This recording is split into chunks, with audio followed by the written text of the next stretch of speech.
We start our class with motivation. कंहिं मुल्क में इहा पाबंदी लॻी वई त जेके चिड़िया घर में जानवर आहिनि उनखे आज़ादु कयो वञे. जेके बि चिड़िया घर में जानवर आहिनि उनखे आज़ादु कयो वञे, उनखे नाहक पाबंद न कयो वञे.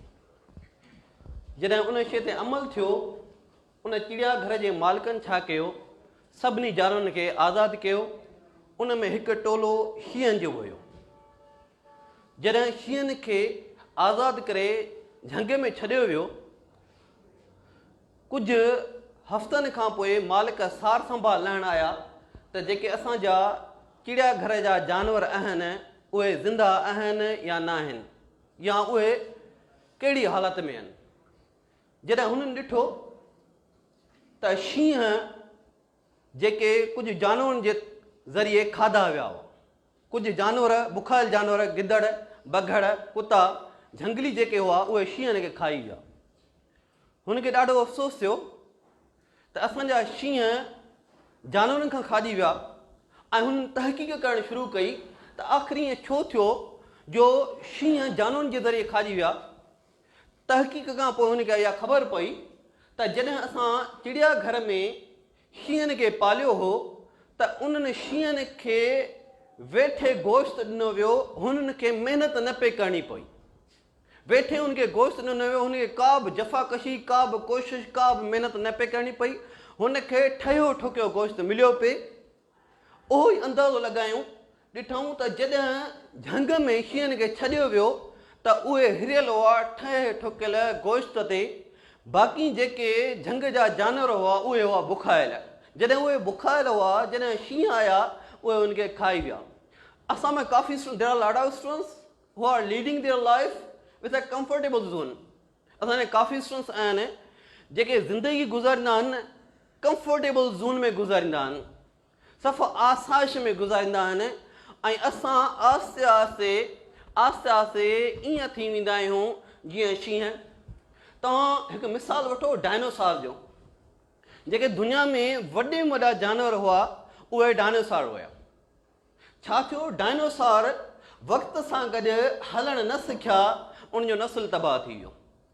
जेकॾहिं असां वक़्त सां न हलंदासीं, वक़्त जे दौड़ में न हलंदासीं, वक़्त जी रफ़्तार सां न हलंदासीं, वक़्त जी टेक्नोलॉजीअ सां न हलंदासीं त असां पोइते पइजी वेंदासीं. त साॻिए नमूने सां असांजो जेको अॼु टॉपिक आहे उहो सेम आहे कॉम्प्रिहेंशन. ॾिसो, असां में वॾे में वॾो इशू मां पहिरियां ॿुधाए चुको आहियां त असांजो वॾे में वॾो जेको इशू हूंदो आहे उहो आहे how to comprehend any kind of the lesson और any kind of the passage और any kind of the essay. त हाणे यादि रखे छॾियो, जेकॾहिं तव्हांखे को बि मज़मून, को बि पैराग्राफ मिले थो त पहिरीं तव्हांखे ॻाल्हि यादि करणी आहे त जेको पैराग्राफ उहो मुश्तमिल हूंदो आहे न उहो 3 हिसनि ते मुश्तमिल हूंदो आहे. जेकॾहिं तव्हांखे को बि पैसेज कंहिं बि टेस्ट में मिले थो उहो 3 हिसनि ते मुश्तमिल हूंदो अथव, 3 हिसनि ते. ओके, पहिरियों हिसो असां जंहिंखे असां टॉपिक सेंटेंस चवंदा आहियूं. Topic sentence. Okay, topic sentence छा हूंदो आहे? हिकिड़ो अहिड़ो मेन आइडिया जंहिंजे बारे में ॻाल्हि कई थी वञे, जंहिंजे बारे में डिस्कस कई थी वञे. मिसाल तौर ते असां हिते लिखियो आहे, असांजो जेको हींअर ॻाल्हि थिए थी उहा थिए थी ब्रेकफास्ट जे बारे में. हाणे असांजो टॉपिक सेंटेंस जेको पहिरियों सेंटेंस आहे, having breakfast is good for health. नाश्तो करणु सिहत लाइ सुठो आहे. जॾहिं हीअ असांजो टॉपिक सेंटेंस लिखी छॾियो आहे, मिसाल तौर ते तव्हांजो टॉपिक सेंटेंस हीअ तव्हांजी ॿांह आहे. उन टॉपिक सेंटेंस मां जी कुझु ब्रांचिस निकिरंदियूं आहिनि. जीअं आङुरियूं तव्हां मिसाल वठो. ओके, उन्हनि खे चइबो आहे supporting sentence. Supporting sentence. Okay, supporting sentence छा हूंदो आहे? जेको जंहिं शइ ते असां लिखूं पिया उन्हनि खे उहे आइडिया सपोर्ट कंदा. मिसाल तौर ते हाणे असांजो पहिरियां टॉपिक सेंटेंस या की सेंटेंस हिनखे असां चवंदा आहियूं. हाणे टॉपिक सेंटेंस असांजो आहे having breakfast is good for health. Paratha is my favourite breakfast. ठीकु आहे, फूड. हाणे हीअ असांजो हिकिड़ो थियो, असांजो छा थियो, असांजो सपोर्टिंग सेंटेंस थियो. जेकॾहिं असां कंहिं बि पैसेज खे सम्झंदासीं त we have to divide any kind of the passage according to this structure. Okay, उन खां पोइ mother makes the paratha when I am getting ready for school. माउ ठाहींदी आहे पराठो जॾहिं मां तयारु थींदो आहियां स्कूल लाइ. जॾहिं बि तव्हां ॾिठो त it's being talked about breakfast. These are what? These are supporting sentences. Okay. It is hot and crisp. इहो गरम हूंदो आहे ऐं चटपटी हूंदो आहे. And has a very nice smell. तमामु उन मां सुठी ख़ुशबू ईंदी आहे. ओके, हूअं ॾिसो स्मेल जेकॾहिं मां तव्हांखे पहिरियां हिकिड़ी कॉन्टेक्चुअल माना ॿुधायो आहे त जेकॾहिं हिते लफ़्ज़ी माना स्मेल जी वठंदासीं त अलॻि थींदी. पर जेकॾहिं हिते असां कॉन्टेक्स्ट जे हिसाब सां वठंदासीं त स्मेल जी मतिलबु हिते छा थींदी असांजी ख़ुशबू थींदी. Okay, I have it with sugar. I have it. Okay, हूअं हैव जी जेकी लफ़्ज़ी माना आहे मूं वटि आहे, पर हिते लफ़्ज़ी माना असांजी कॉन्टेक्चुअल माना थींदी मां खाईंदो आहियां. मां खाईंदो आहियां. आई हैव इट, मां खाईंदो आहियां विथ शुगर एंड और एन एग, खंड सां या अंडे सां या बेदे सां. Even a plain paratha is very very healthy. Okay, plain means there is nothing with paratha. जेकॾहिं मिसाल तौर ते पराठे सां गॾु का बि शइ न आहे न त बि तमामु घणो लज़ीज़ हूंदो आहे, सुठो हूंदो आहे, टेस्टी हूंदो आहे असांजो या ताक़तवर हूंदो आहे. I have T a milk after eating a paratha. उन खां पोइ मां चांहि पीअंदो आहियां या खीरु पीअंदो आहियां उन पराठे खाइण खां पोइ. ओके, हाणे असांजा हितां खां वठी जेके हेसीं ताईं थिया इन खे असां चवंदा आहियूं सपोर्टिंग सेंटेंस.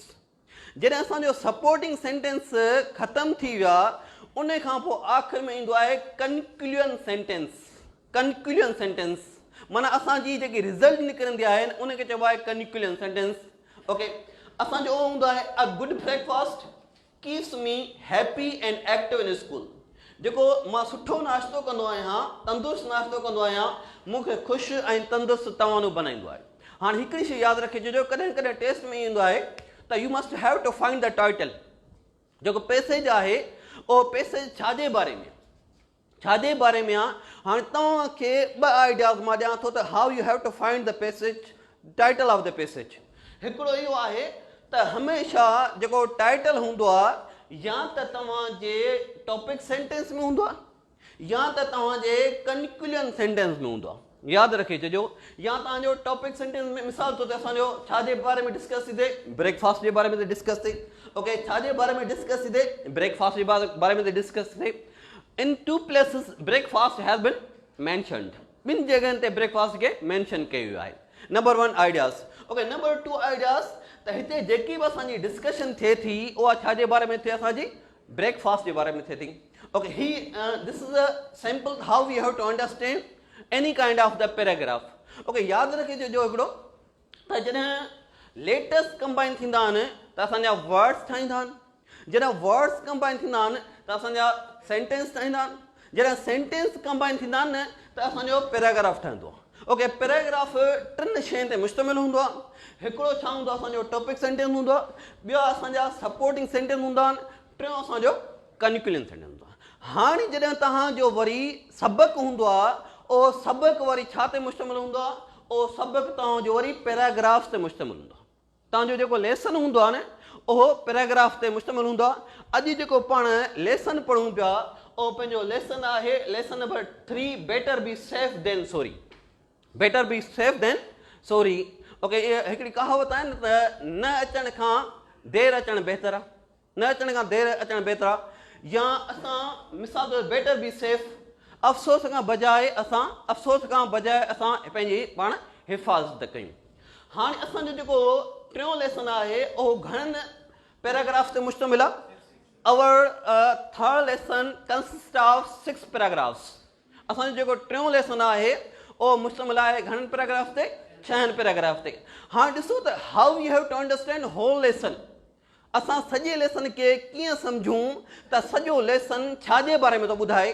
असांखे छा करणो पवंदो, we have to distribute our lesson with the help of paragraphs. हाणे असांजो जेको पहिरियों पैराग्राफ आहे उहो आहे road accidents happen because people don't follow the rules. हाणे जेको पहिरियों पैराग्राफ आहे तव्हांजो, जॾहिं तव्हां किताबु खणंदो, किताबु पढ़ंदो, उन में तव्हां खां पुछे थो वाई एक्सीडेंट्स हैपन्स. एक्सीडेंट छो थींदा आहिनि, Have you ever seen any kind of the died people? Have you seen any kind of the injured people? छा तव्हां अहिड़ो को माण्हू ॾिठो आहे जेको एक्सीडेंट में मरी वियो हुजे या ज़ख़्मी थियो हुजे, पोइ तव्हां इन साॻे पैसेज में तव्हां पुछे थो त छो मरंदो आहे या छो एक्सीडेंट थींदो आहे? Because they don't follow safety rules. छाकाणि त उहे फॉलो न कंदा आहिनि. छा न फॉलो कंदा आहिनि? सेफ्टी रूल्स फॉलो न कंदा आहिनि. ऐं उहे छा अनडिसिप्लिन्ड यूज़र्स. ओके, अनडिसिप्लिन जी लफ़्ज़ी माना छा आहे? A person who breaks the rules.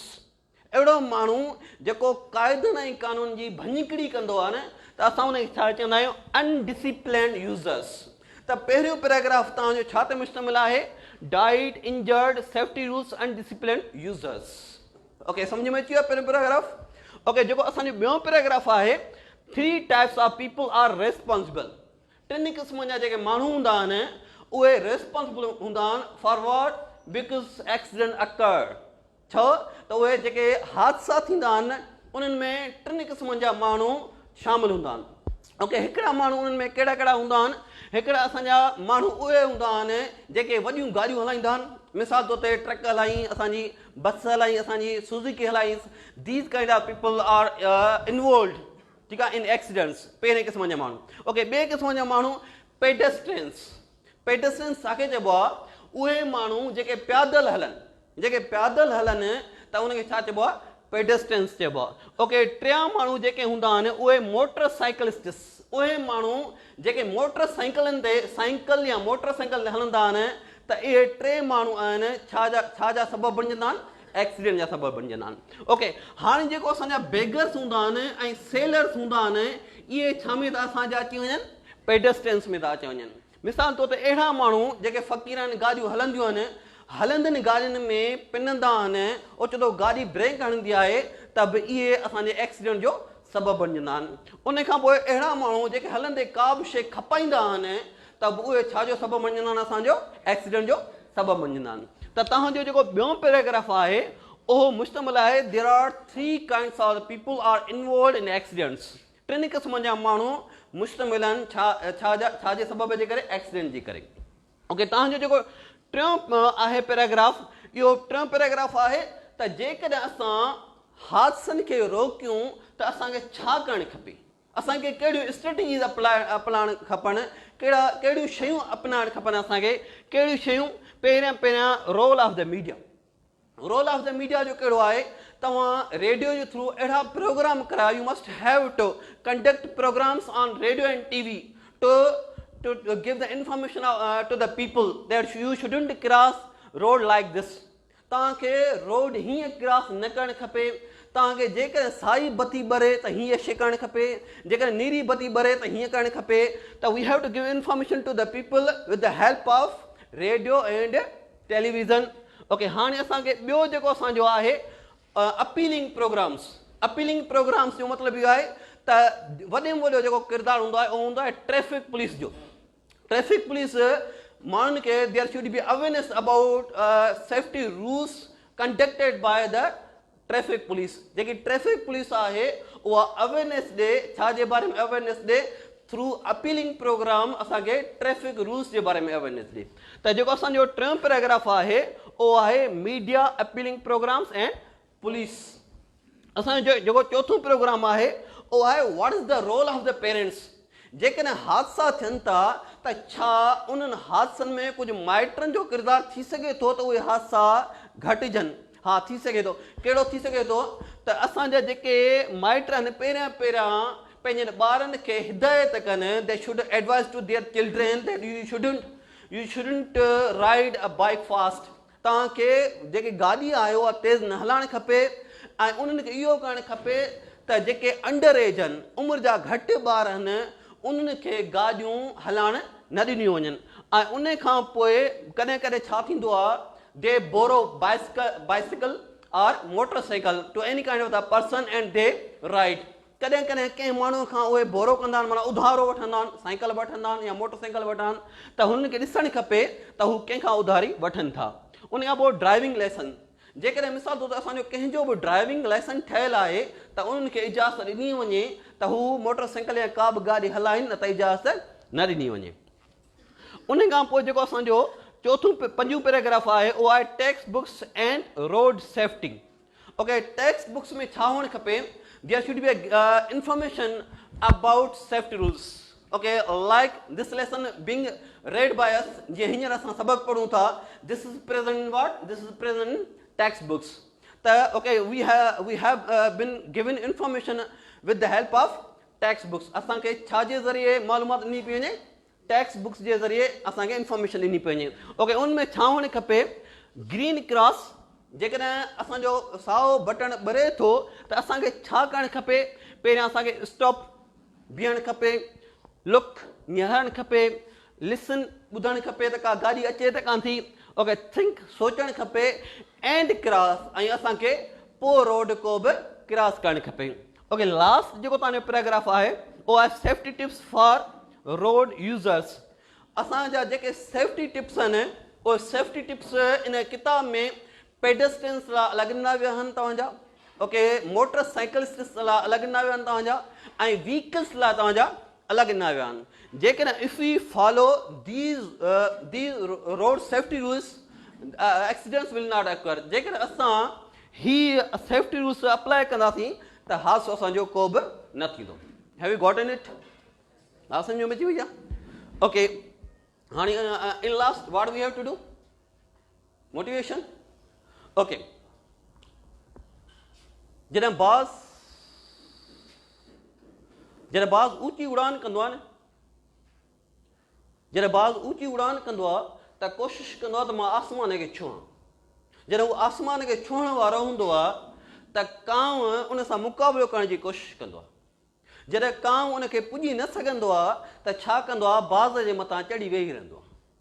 जॾहिं बाज़ जे मथां चढ़ी वेही रहंदो आहे, जॾहिं बाज़ अञा आसमान खे छुहण जी कोशिशि कंदो आहे, हवा एतिरी तेज़ हूंदी आहे, एतिरी तेज़ हूंदी आहे जे कांव जे वस में न हूंदी आहे त मां मुक़ाबिलो करे सघां.